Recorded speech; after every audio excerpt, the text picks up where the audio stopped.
4 март 2022 година, термин за централното издание на вести на КТВ телевизија. Нафтени деривати и жито има доволно, смируваат од македонската влада по паниката која се јави кај граѓаните. Бензин има и на бензинските во Кавадарци, колони од возила нема. Пожар во куќа на улица Ѓоре Брушански во Кавадарци. Ова се дел од темите во ова издание на вестите. Бидете со нас. Имаме резерви на нафтени деривати и жито, граѓаните да бидат смирени. Со соопштение се огласи владата по паниката која се создава кај македонските граѓани. Државата има задоволителна количина прехрамбени производи и нафтени деривати во стоковите резерви, велат од владата.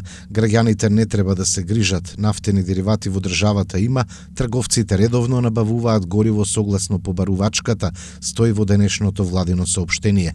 Владата апелира дел од трговците на мало со нафтени деривати да не ја ограничуваат количината, односно сумата до која го продаваат горивото што се точи во автомобилите, а потрошувачите да не чекаат во колони на бензинските пумпи и да не прават залихи од гориво поради безбедносни причини. Дополнително владата уште еднаш ги информира граѓаните да бидат смирени. Државата има доволна количина на житарици во стоковите резерви, како што информира и Министерството за земјоделство, шумарство и водостопанство. Во државните млинови има залихи од 45.000 тони пченица, количини што се доволни за потребите на домашниот пазар до следната реколта. Важно е граѓаните да знаат дека согласно официјалните статистички податоци имаме зголемување на производството на пченица која од 195.000 тони во 2017 година лани е зголемено на 253.000 тони. Владата и во следниот период продолжува со ова темпо на инвестиции во земјоделското производство, се со единствена цел да обезбедиме сигурност во производството на стратешките земјоделски гранки. Познато е дека ако домашното производство на пченица изнесува 253.000 тони, а годишните потреби за пченица се околу 300.000 тони. Секоја година остатокот на пченица се обезбедува од увоз од Србија. Вкупниот увоз на пченица во 2017 година изнесувал 87.000 тони, додека во 2021 е намален и изнесува 74.000 тони. Увозот на брашно во 2017 година изнесува 53.000 тони, додека лани изнесувал 41.000 тони. Увозот на јачмен во 2017 бил 15.000 тони, а лани само 950 тони. Ова значи веќе целосно задоволување на домашните потреби од производство на јачмен. Имајќи предвид дека домашното производство е стратешко за секоја сериозна држава, владата и ресорното министерство континуирано презема мерки кои што значат зголемување на домашното производство на житарици. За прв пат оваа влада воведе мерка за кофинансирање на трошоците за набавка на нафта, која со новите законски измени ќе изнесува 100%. Ја зголемивме субвенцијата за пченица за земјоделците кои имаат површина од 5 до 50 хектари и за прв пат започнавме неселективна распределба на државното земјоделско земјиште. Годинава дополнително преку интервентниот фонд е планирана субвенција за ублажување на трошоците за набавка на ѓубриво за житните култури. Стои на крајот во соопштението од владата. Бензините во Кавадарци ги има доволно. Непотребна е паника кај потрошувачите и правење залихи на нафтени деривати. Парафразираме, ние како народ сме експерти за се, па и за пазарот на нафта и нафтени деривати, особено на Facebook мрежата. Ова го чувме утринава на еден медиум, а авторот на оваа информација е потполно се сложува со неа. Непотребно е да се прави паника и да се полни гориво прекумерно, па и во туби. Вчера се правеле редици на бензинските пумпи во Македонија и во градот. И кога бевме и ние во 21 часот, на неколку бензински станици истите беа затворени. Едноставно нафта не се точеше. Утринава вашиот репортер ги посети сите пумпи во градот и забележавме дека бензин и нафтени деривати има во нормални количини. Сите имаа бензин со залика од најмалку 50 дена гужви и редици немаше, што значи вештачки беше створена паника на така наречените војни профитери кои овој пат не успеа во својата намера да заработат нешто повеќе, а веруваме така и ќе остане. И ја претпоставувам дека некои од нив, очекувајќи го покачувањето на цената, сакаат да си ги чуваат своите залихи кои што се набавени по пониска цена и од следната недела да прават екстра заработки, кои што апсолутно е некоректно и не ми се верува дека во вакви ситуации постојат компании кои што се сведуваат на овој начин на работење. Во време на криза се ова ни се случува. Било кој да посегне на било какви шпекулации во наредниот период, доколку има лиценца за трговија, ќе започнеме постапки за одземање на лиценците. При тоа треба да се знае дека малите бензински пумпи немаат лиценци за работа, да Регулаторната комисија за енергетика издава лиценца само за трговија со нафта и нафтени деривати на пазарот на големо. До вчерашните големи гужви и колони на бензинските пумпи немаше да дојде ако СДСМ го прифатеше предлог законот за намалувањето на акцизите за горивата за 50% на ВМРО ДПМН и коалицијата, рекоа денеска на пресконференција од пратеничката група на оваа партија. Неспособноста и арогантноста на СДСМ веќе почна да го зема цехот и да создава хаос и паника кај граѓаните. Имено, во текот на вчерашниот ден, целата македонска јавност беше сведок на паниката и стравот кој што се создаде кај граѓаните. Бевме сведоци како граѓаните панично на бензинските пумпи се обидуваа да ги наполнат своите резервоари и залихи поради стравот од драстичното покачување на цената на горивата. Токму неодговорното и несериозното однесување на владата предводена од СДСМ е директен виновник за големите гужви и колони кои што вчера се создадоа на бензинските пумпи широк Република Македонија. Очигледно игнорантскиот и незаинтересиран однос на владата влева огромна несигурност и недоверба кај граѓаните. Овчера е јасно дека народот повеќе ништо не е верува на владата. Имено како пратеничка група на ВМРО ДПМН постојано предупредувавме дека ќе дојде до ова, но во СДСМ немаа слух и упорно тераа инат. Почитувани, до ова немаше да дојде и можеше да биде спречено само ако СДСМ се надминеше себе си и го прифатеше предлог законот за намалувањето на акцизите за горивата за 50%, кој што пратеничката група на ВМРО ДПМН и коалицијата го поднесе во собранието. Токму СДСМ и незините пратеници го одбија овој наш предлог и не сакаа да го спречат и да го ублажат драстичното покачување на цените на горивата. Да го прифатеа нашиот предлог на закон, во овој момент цената на бензинот ќе беше 13 денари поевтин, а цената на дизел горивото ќе беше 9,5 денари поевтин. Но СДСМ како и секогаш, така и сега, го одби предлогот на пратеничката група на ВМРО ДПМН и на тој начин свесно не превзема апсолутно ништо за да ги спречи и намали последиците од зголемувањето на цената на горивата. Тоа е вистинското лице на СДСМ.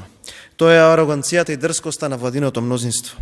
Нив не ги интересираат проблемите и барањата на граѓаните и стопанството. За жал, оваа самобендизаност скапо ја плаќаме сите граѓани на Република Македонија. На крајот, покачување на горивата со сигурност ќе има и овој пат ќе биде многу поголемо од тоа што беше претходните 9 понеделници. Токму затоа уште еднаш ги повикуваме пратениците од власта да се надминат себе си и да го прифатат нашиот предлог со кој што ќе се ублажи престојното зголемување на цената на горивата. Ги повикуваме уште денес да закажат седница каде што сите заедно ќе го изгласаме овој предлог на закон. Пожар во куќа на улица Ѓоре Брушански во Кавадарци. Покрај материјалната штета повредени нема. Семејството е привремено згрижено. И целосно изгорена една соба од куќата каде избумнал пожарот, имаме службена информација од нашата противпожарна територијална единица. Веројатно поради количината на вода која е употребена за гаснење, куќата не е за станување. Градоначалникот Митко Јанчев денеска го прими семејството во својот кабинет кој настрада во пожарот и обезбеди привремено сместување за него. Инаку, според последната информација што имаме, пожарот избумнал како последица на неисправна електрична инсталација. Нов дрворед на булеварот Кочо-Рацин во Кавадарци. Акција на Средното општинско земјоделско шумарско училиште Ѓорче Петров, Кавадарци. Денеска на булеварот Кочо-Рацин во новиот центар на Кавадарци беше изведена активност за пошумување со нов дрворед на левата страна. Вработени од мој општинар при локалната самоуправа заедно со ученици и наставници од Средното општинско земјоделско училиште Ѓорче Петров, посадија дрворед од левата страна на ова улица, дел кој доживеа целосно хортикултурно обновување и разубавување, кој особено ќе биде значаен за станарите на зградите и се разбира за граѓаните кои поминуваат овде. Се садеше црн и бел бор. Со слични активности активности се продолжува и наредниот период. Денеска започнуваме со една поголема акција која што нарековме пошумување на големи површини во градското подрачје, бидејќи мислиме дека тука може и сите граѓани да видат што е тоа што ние правиме, како за учениците, така и за градот во овој случај. Така да ќе имаме повеќе локации во градското подрачје кои што ќе бидат пошумувани со садници од повеќе врсти во договор со општината нормално, така да мислам дека добро ќе биде акцијата спроведена и мислам дека ќе успееме во сето. Како соработувате со инспекторите од моја општина? Па акцијата спроведуваме 100% заедно со нив, така да Се координирано, нели? Да, обавезно, секој пат секаква акција која што ја спроведуваме мораме да се искоординираме заеднички. Ова место беше пустелија, сега ќе поразговарам со професорот, немаше ни трева, само змии, понекоја змија имаше, сега има трева, ќе имаме дрвни видови кои веројатно ќе ја разубават оваа средина и ќе делуваат еколошки. Со нас е професорот, нели, во училиште, како се викате? Горан Сакалиев. Горан, можете ли во кратки црти да ни кажете за каква активност Так. правите? На овој потек сега пошумуваме садници од црнбор и од белбор, кои што растат во височина може и до 20 метри во градска средина. Ќе треба повеќе време, може 20-30 години, но се надеваме дека со полевање и со редовно прашање на самите површини, полесно ќе му возможиме на садниците да прираснат како во височина, така и во дебелина.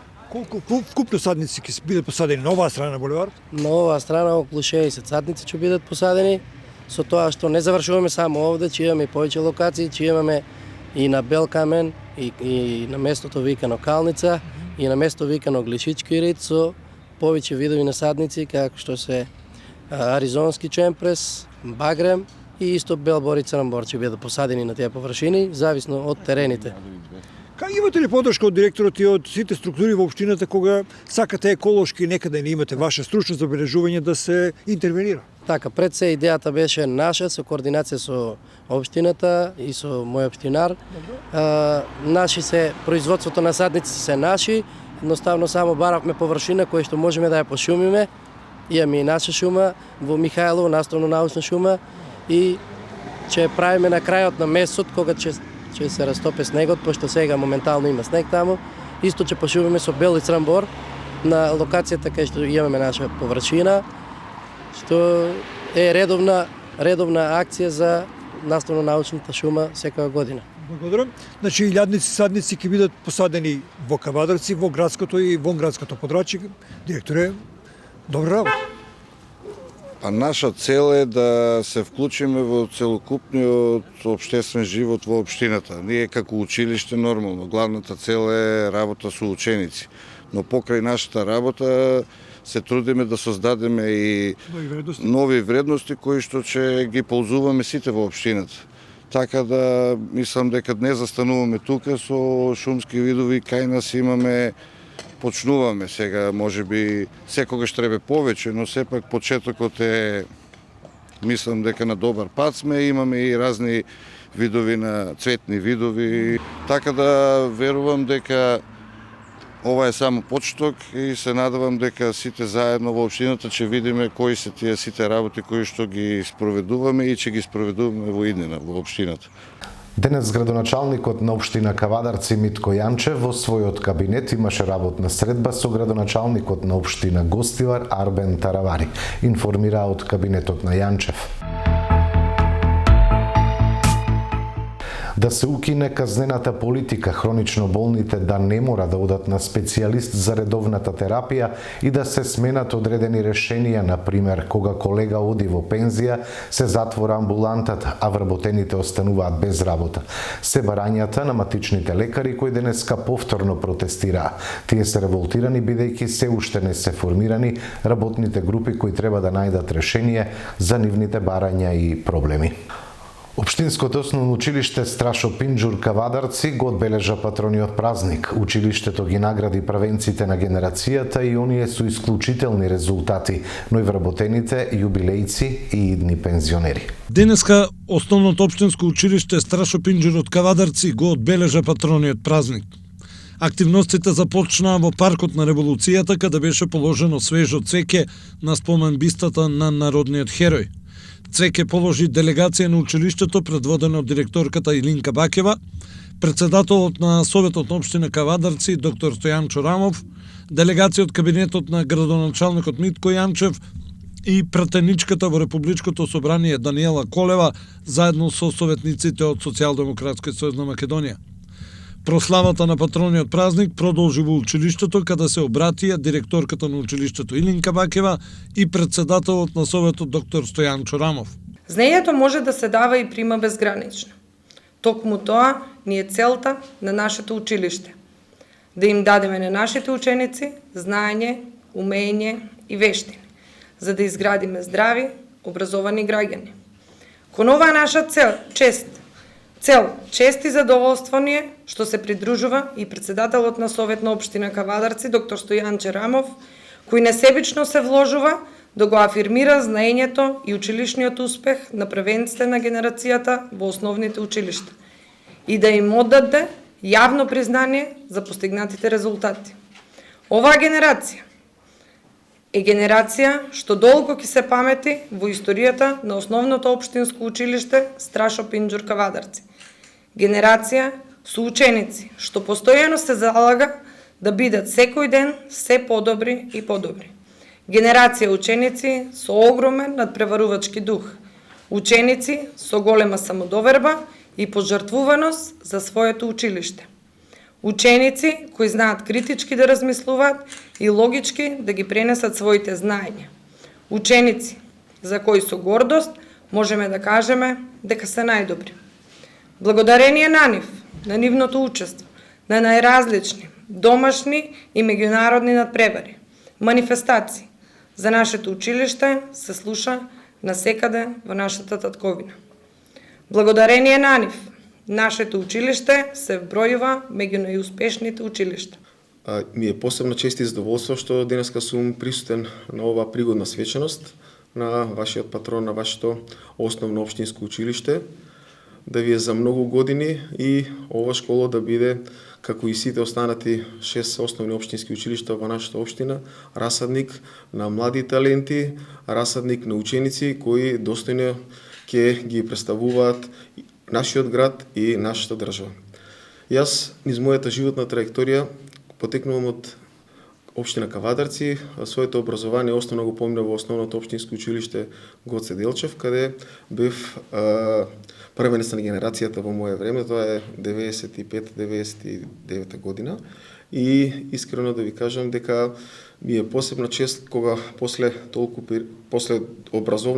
образовен процес поминат низ во оваа држава, решив тука да останам да живеам и сето моје знаење да го имплементирам за нашата општина. Во тој правец, едно моје гледиште до сегашните ученици, дека иако живееме во едно време на престиж економски, во едно време на невреме, јас сепак сметам дека инвестирањето во образованието е наша најчиста и најсветла иднина. Така да, апсолутно, едно моје голема честитка до трите првенци на генерацијата, Цветанка, Кристина и Марија, една голема благодарност и едни големи честитки за нивните ментори, кои несебично во нивното образование во текот на овие 9 години се заложија за сето тоа да биде така, да останат достојни бранители на образовниот процес во општина Кавадарци и во нашата татковина, да бидат горди и да имаат светла образовна патека. Во моје лично име, јас имам една пригодна подароци за нив и се надевам дека ќе бидат една мала коцка во нивниот образовен мозаик. Ви благодарам.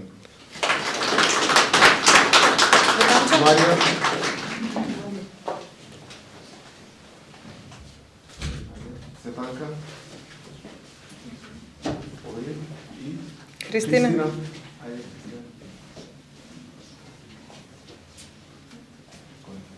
Потоа им беа доделени награди на првенците на генерацијата и тоа на Цветанка Ристова од Централното училиште, Марија Попова од Подрачното училиште во село Дреново и на Кристина Стојановска од Подрачното училиште во село Возарци. Беа доделени награди на ученици со континуирани и исклучителни резултати постигнати на разни надпревари. Награди им беа врачени на победниците од литературниот конкурс на тема Кога би имал волшебно стапче, како и на победниците на ликовниот конкурс. На крај, награди им беа врачени и на неколку вработени во училиштето и тоа за 10 години стаж на Душанка Трајкова Андоновска и Надица Јованова, за 20 години на Елена Соколова и за 40 години на Тоша Чамески. А во заслужена пензија свечено беа испратени Милица Арсова, Катица Ставрова, Драган Василев, Ангелче Атанасов и Васка Јовановска.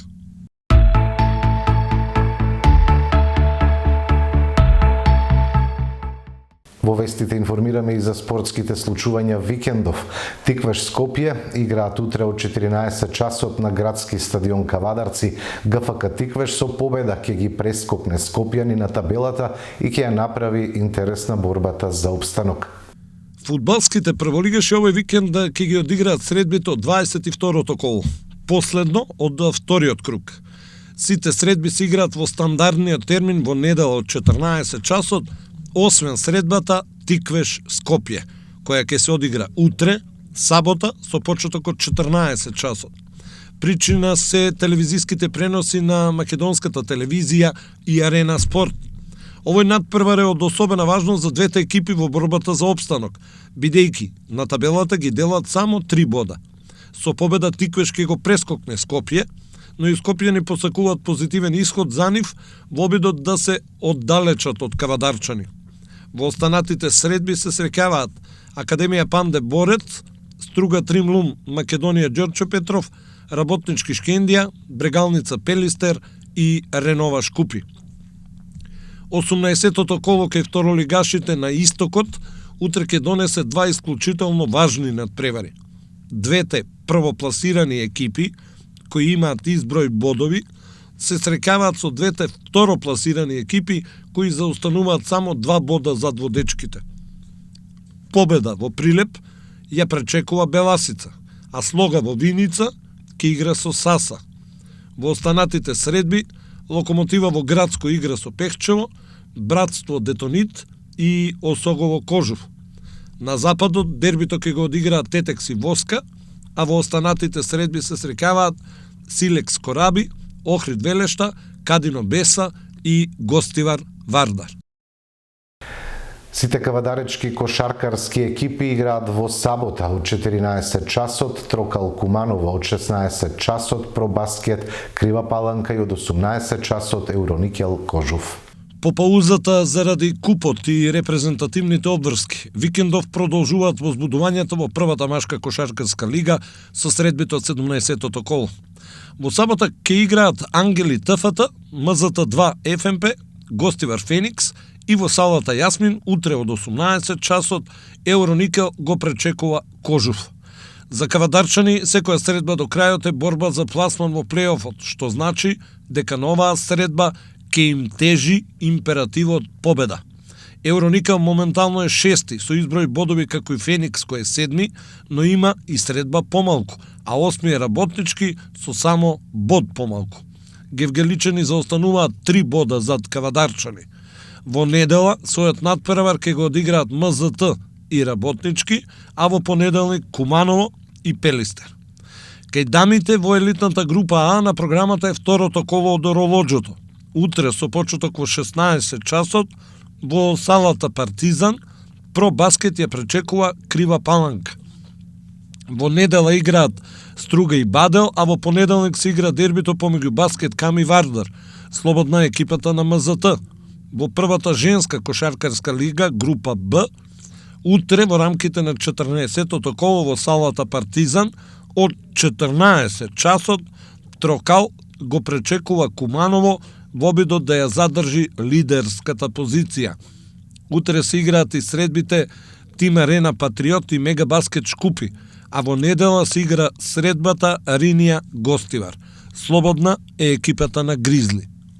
Ракометните прволигаши бркаат место во разигрувањето. Вардар во Неготино игра со Преспа, а во групата Б се игра дербито Голден Арт Алкалоид.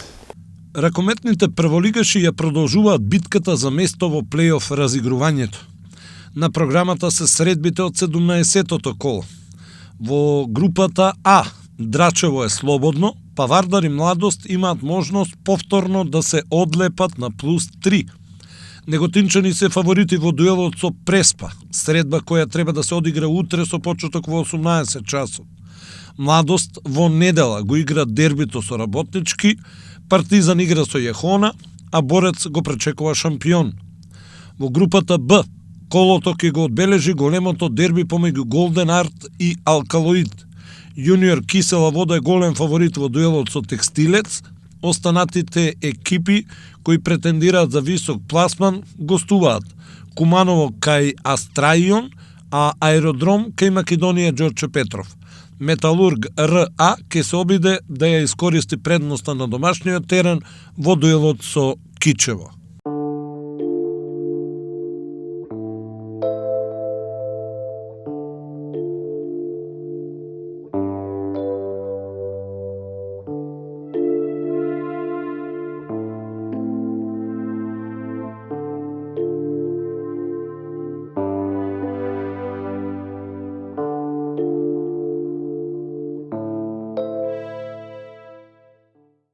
На крајот вестите почитувани и прогноза за времето. Следува период на претежно облачно и постудено време со повремени врнежи од снег, особено долж по Вардарието, каде ќе бидат од дожд и снег.